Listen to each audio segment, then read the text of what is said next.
Hello students, welcome to science BIDA YouTube channel. আজকে তোমাদের class 12-এর biology class প্রথম হচ্ছে। দীর্ঘ প্রতীক্ষার অবসান ঘটল।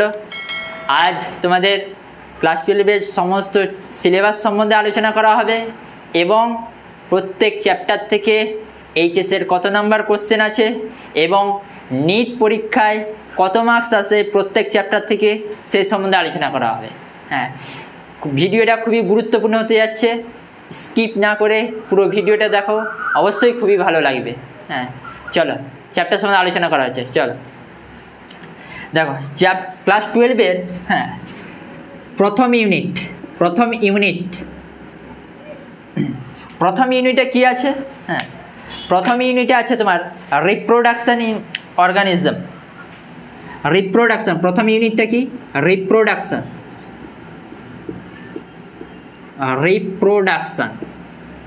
অর্থাৎ জনন, যেটাকে বলা হচ্ছে রিপ্রোডাকশন।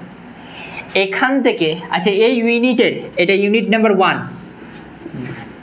এই ইউনিটের আন্ডারে তোমার 4টা চ্যাপ্টার আছে। ইউনিটের আন্ডারে মোট 4টা চ্যাপ্টার। প্রথম হচ্ছে reproduction in organism. Reproduction in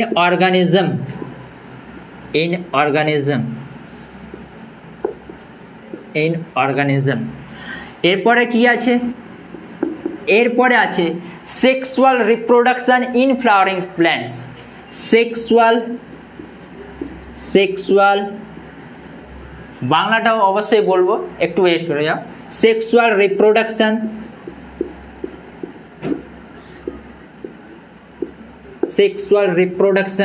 in flowering plants.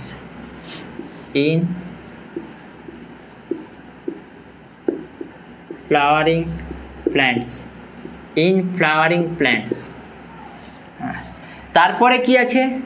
তারপর আছে তোমার হিউম্যান রিপ্রোডাকশন।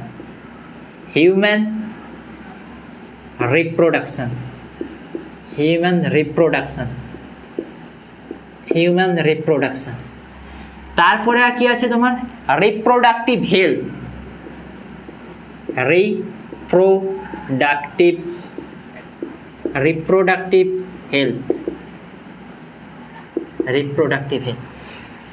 আচ্ছা, রিপ্রোডাকশন ইন অর্গানিজম, এখানে কি পড়বো? এখানে তোমার সেক্সুয়াল রিপ্রোডাকশন অর্থাৎ যৌন জনন, অযৌন জনন, অঙ্গজ জনন। হ্যাঁ, এই প্রথম চ্যাপ্টারে এই সম্বন্ধে পড়া হবে। অর্থাৎ যৌন জনন কীরকমভাবে সম্পন্ন হয়, অযৌন জনন কীরকমভাবে সম্পন্ন হয়, এই প্রথম চ্যাপ্টারে পড়া হবে। আচ্ছা, sexual reproduction in flowering plants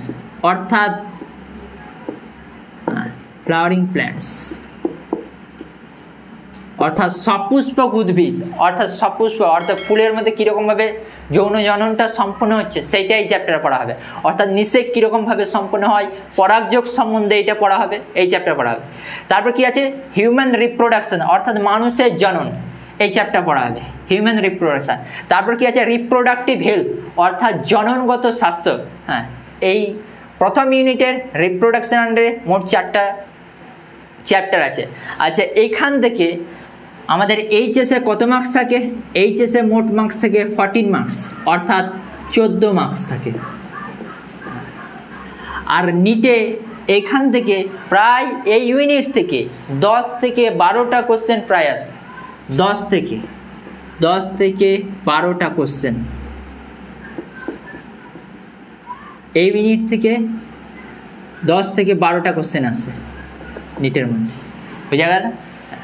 ঠিক আছে, চলো এর পরের চ্যাপ্টার, এর পরের যে ইউনিটটা আছে সেটা আছে genetics and evolution, unit number 2। চলো, ইউনিট নাম্বার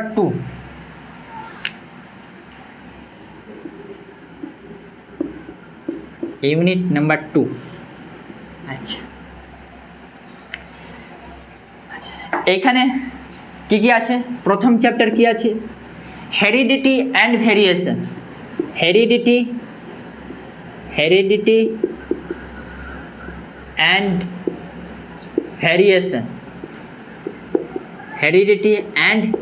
ভেরিয়েশন, বুঝা গেল? হ্যাঁ, তারপরে কি আছে?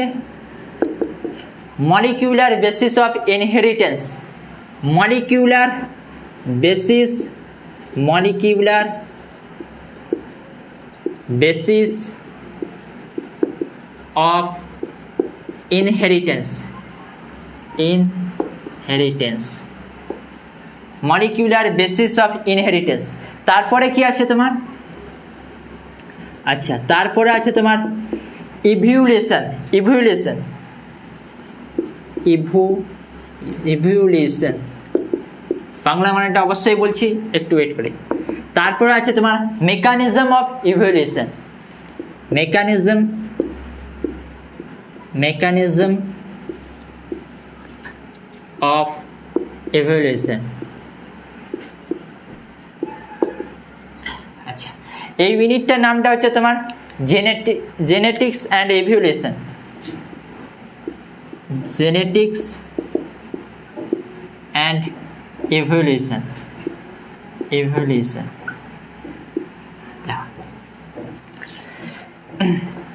আচ্ছা, হেরিডিটি অ্যান্ড ভেরিয়েশন অর্থাৎ বংশগতি এবং বিভেদ। হ্যাঁ, বংশগতি এবং বিভেদ অর্থাৎ এখানে দেখবো আমরা মেন্ডেলের এক সংকর জনন অর্থাৎ monohybrid cross and dihybrid cross, হ্যাঁ, আর জিনোটাইপ অ্যান্ড ফিনোটাইপ, এবং জিনোটাইপ এবং ফিনোটাইপের সাথে তোমার দেখবো অ্যালিল কাকে বলে, সমস্ত ধরনের এই চ্যাপ্টারে দেখবো। হ্যাঁ, আর এছাড়া দেখবো এপিস্টাসিস, তারপর তোমার দেখবো বর্ণান্ধতা, সমস্ত ধরনের মানে বংশগতি সম্বন্ধে যে রোগ, সব এই চ্যাপ্টারে পড়বো। আচ্ছা, ভেরিয়েশন দেখবো, ভেরিয়েশন কত প্রকারের হয়, কীরকমভাবে হয়, সব এই চ্যাপ্টারে দেখবো। তারপর আছে তোমার মলিকিউলার বেসিস অফ ইনহেরিটেন্স অর্থাৎ বংশগতির আণবিক ভিত্তি, এই চ্যাপ্টারটার নাম। আচ্ছা, এখানে কি কি দেখবো? এখানে দেখবো ক্রোমোজোমের কুণ্ডলীকরণ কীরকমভাবে হচ্ছে, ডিএনএ প্যাকেজিং কি, রেপ্লিকেশন, হ্যাঁ, ট্রান্সক্রিপশন, ট্রান্সলেশন, সেন্ট্রাল ডগমা, তারপর তোমার এগুলো সব এই চ্যাপ্টারে দেখবো অবশ্য, বোঝা গেল। তারপর ল্যাক ও পেরন, সমস্ত এই মলিকিউলার বেসিস অফ ইনহেরিটেন্স এই চ্যাপ্টারে দেবো। তারপর ও ইভলিউশন অর্থাৎ অভিব্যক্তি, হ্যাঁ, এছাড়া মেকানিজম অফ ইভলিউশন অর্থাৎ অভিব্যক্তির ব্যাখ্যা। আচ্ছা, জেনেটিক্স এবং ইভলিউশন এই চ্যাপ্টার থেকে আমাদের ওয়েস্ট বেঙ্গল বোর্ডে আছে। হ্যাঁ, আচ্ছা, ওয়েস্ট বেঙ্গল বোর্ডে তোমার প্রায় 14 মার্কসের থাকে, প্রায় 18 মার্কসের থাকে। হ্যাঁ, আর 10 থেকে 12টা কোশ্চেন প্রায় আসে, 10 থেকে 12টা কোশ্চেন নিটের মধ্যে আসে। 10 থেকে 12টা কোশ্চেন প্রায় নিটের মধ্যে আসে। আচ্ছা, চ্যাপ্টারটা যখন করানো হবে, হ্যাঁ, একটু ভালোভাবে খেয়াল রাখবে, কারণ এই চ্যাপ্টারটা সব থেকে ক্লাস 12-এর মধ্যে সব থেকে একটু ভারী সাবজেক্ট, ভারী চ্যাপ্টার আছে।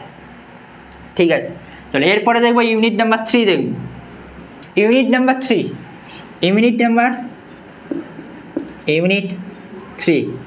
ইউনিট 3 এর মধ্যে কি আছে তোমার? ইউনিট 3 এর মধ্যে আছে biology and human welfare, biology, হ্যাঁ, biology and human welfare, biology and human welfare, biology and human welfare. আচ্ছা, এই ইউনিটের মধ্যে মোট হচ্ছে 3টে চ্যাপ্টার আছে। প্রথম হচ্ছে তোমার হেলথ অ্যান্ড ডিজিজ অর্থাৎ স্বাস্থ্য এবং রোগ, হেলথ অ্যান্ড ডিজিজ, স্বাস্থ্য এবং রোগ, বুঝলেন? হ্যাঁ, তারপরে আছে তোমার, তারপর আছে হেলথ এবং ডিজিজ, তারপর আছে তোমার improvement in food production, improvement in food production, improvement in food production অর্থাৎ খাদ্যের উন্নতি সাধন। আচ্ছা, 3 নাম্বারটা হচ্ছে তোমার মাইক্রোবস ইন হিউম্যান ওয়েলফেয়ার অর্থাৎ জীবাণু সম্বন্ধে এখানে আলোচনা করা হচ্ছে। Microbes in human welfare, microbes in human welfare, microbes in human welfare. আচ্ছা, হেলথ এবং, আচ্ছা এই চ্যাপ্টার থেকে কী কী, আচ্ছা হেলথ এবং ডিজিজ অর্থাৎ স্বাস্থ্য এবং রোগ মানুষের মধ্যে। আচ্ছা, এখানে কী কী পড়বে তোমার? অ্যান্টিবডি পড়বো, অ্যান্টিবডির গঠন পড়বো, অ্যান্টিবডির কত ধরনের ভাগ আছে পড়বো, অনাক্রম্যতা ইমিউনিটি কাকে বলে, হ্যাঁ ইমিউনিটির প্রকারভেদ পড়বো, কোথায় পড়বে হেলথ এবং ডিজিজ, এবং ক্যান্সার সমস্ত রোগ সম্বন্ধে এগুলো আলোচনা করা। ইমপ্রুভমেন্ট ইন ফুড প্রোডাকশান অর্থাৎ খাদ্যে উন্নতি সাধন কীরকমভাবে হচ্ছে, মাইক্রোবস এখানে মানব সমাজের মধ্যে যেসব জীবাণু সেগুলো অবশ্যই। আচ্ছা ঠিক আছে, চলো এরপরে যেটা দেখবো এইখান থেকে মানে এই ইউনিট থেকে আমাদের ওয়েস্ট বেঙ্গল বোর্ডে কত মার্কস আছে, ওয়েস্ট বেঙ্গল বোর্ডে 14 মার্কস আছে, 14 মার্কস আছে। আর নিটের মধ্যে নিট থেকে এই ইউনিট থেকে প্রায় 7 থেকে 8টা কোশ্চেন প্রায় প্রত্যেক বছর দেখা যাবে প্রায় 7 থেকে 8টা কোশ্চেন নিট, ঠিক আছে। এরপরের unit number 4,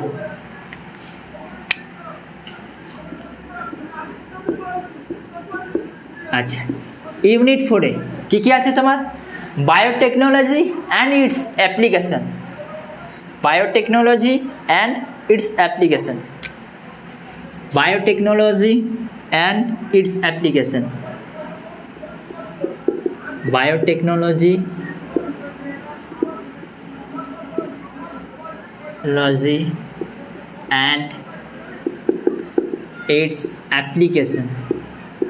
and its application অর্থাৎ প্রযুক্তিবিদ্যা, জৈব প্রযুক্তিবিদ্যা এবং তার প্রয়োগ। আচ্ছা এই চ্যাপ্টারে আমরা কি কি পড়বো, এই চ্যাপ্টারে পড়বো আমরা ডিএনএ, ফিঙ্গারপ্রিন্ট, ক্লোন, তারপরে এইসব সম্বন্ধে পড়বো। আচ্ছা ঠিক আছে, এই চ্যাপ্টার থেকে আমাদের ওয়েস্ট বেঙ্গল বোর্ডে কত মার্কস আছে, ওয়েস্ট বেঙ্গল বোর্ডে প্রায় 10 মার্কস আছে, 10 মার্কস এমসিকিউ এবং সমস্ত ধরনের শর্ট কোশ্চেন বলো, এসএকিউ বলো, সমস্ত মিলিয়ে তোমার কত মার্কস আছে, এই ইউনিট থেকে 10 মার্কস আছে। আচ্ছা নিট থেকে 6টা কোশ্চেন, আগের বছরে প্রায় 6 থেকে 7টা কোশ্চেন আসছে নিটের মধ্যে এই ইউনিট থেকে, ঠিক আছে। আচ্ছা এরপরে যেটা আছে unit number 5,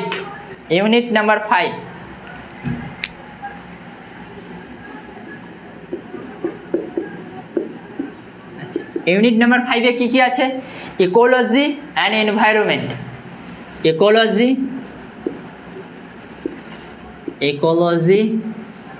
and environment, ecology এবং এনভায়রনমেন্ট। আচ্ছা এই ইউনিটের মধ্যে কটা চ্যাপ্টার আছে, এই ইউনিটের মধ্যে 4টে চ্যাপ্টার আছে। কি প্রথম chapter ecology, environment and population, অর্থাৎ বাস্তুবিদ্যা, পরিবেশ এবং জনসংখ্যা, ecology, environment and population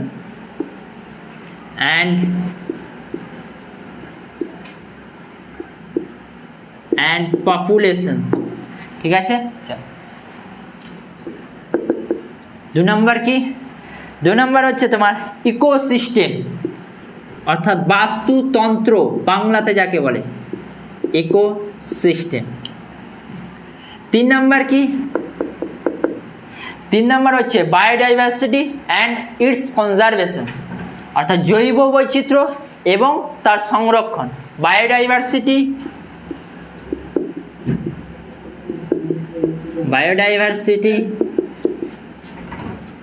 and it's conservation, ঠিক আছে। আচ্ছা 4 নাম্বার কি, 4 নাম্বার হচ্ছে এনভায়রনমেন্টাল ইস্যুস, অর্থাৎ সমস্ত ধরনের পলিউশন অর্থাৎ দূষণ এই চ্যাপ্টারে আলোচনা হবে, এনভায়রনমেন্টাল ইস্যুস, অর্থাৎ পরিবেশগত বিষয়, এটা এই চ্যাপ্টারের মধ্যে আলোচনা হবে।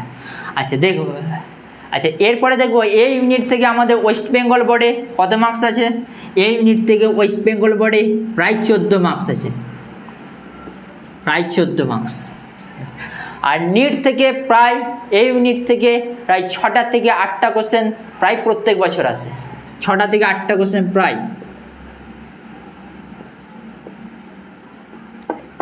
কোশ্চেন নিট, ঠিক আছে।